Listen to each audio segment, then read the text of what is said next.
klausimas, kurį ypač šiuo metu, kai auksas yra tikrai pasiekęs rekordinės aukštumas savo, klausia daugelis klientų, tai gal dabar neverta dar pirkti to aukso, tai tokios kainos aukštos. Tai pasižiūrėkim šiek tiek irgi tiek dolerinės, tiek eurinės kainų istoriją.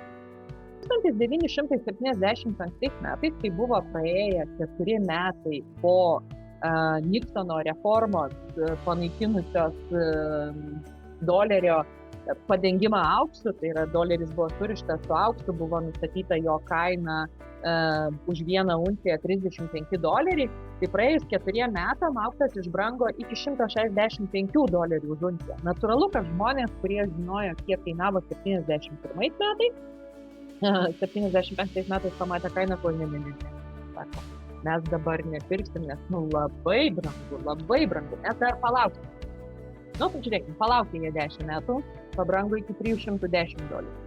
Ir taip, jeigu mes lyginsim visus ir 22-24, tai yra vidutinė kaina yra $2330.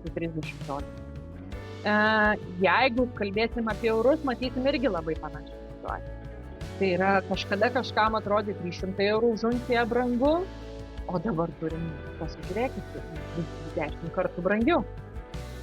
Ir čia užduokit savo klausimą, kaip jūs galvojat, kiek 2035 metais kainuos.